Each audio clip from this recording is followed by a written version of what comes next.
Hello, Thrifty Tech Teacher here. Today I'm going to show you how you can, if you subscribe to Amazon Prime, how you can get some really great quality books on your Kindle Fires at no extra cost to you. And so this is what you'll do. If you're on Amazon, you'll search under the words Prime Reading.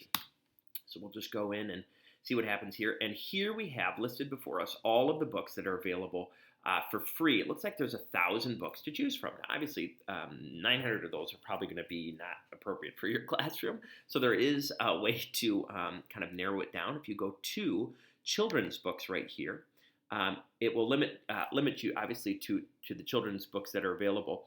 And I guess for me, the one thing I want to point out is there's some really high quality books in this collection. Now, not all of it's great, but there are a lot of books, and I noticed that for a lot of the books, they're the beginning of the series, and so I think their intention is to have you read the first book and get hooked and want to buy the rest of them, which is great, and I'm good with that, and I'd love to hook my readers. But you notice that there are some real authors, recognizable authors, and it's good.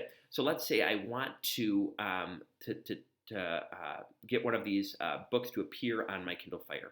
What you'll do is you'll click on it. It'll open things up, and I would this one's actually, I realize, already on mine, but over here it would say read for free again. You click it, and it makes it automatically available on your Kindle Fire through your Books app, and I'll show you what that looks like on the other end. Now, you're not there are some limitations, I should say. You cannot do more than 10 books at a time.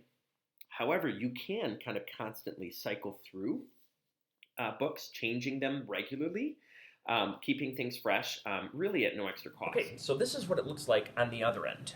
Once you have put that book in, have said read for free, press the button or whatever, if you go on to any of your devices, it'll take just a second to open up, and all of the books that you have apparently this is the first time I'm jumping into here on this end. All of the books that you selected will show up, and where they'll show up is in your library, books library. And now that this is open, it'll be available all the time. But you can see we have quite a bit of books here. Great quality books available to the kids, and I'll kind of cycle through these. No worries, I'm not having my kids read Fahrenheit 411 or A Brave New World. Those are for me, and I got to get rid of them before the kids get there. But in any case, here are all of the books, and you can just kind of go in, and it's downloading here. So once you've got it downloaded, and it does need to download on each device, but you can see it's very quick. And so now what I can do is, as it's opening, I'm going to go on the sideways mode. Okay. It kind of gives you a little walkthrough of what this looks like. Now what you can do is read through the text.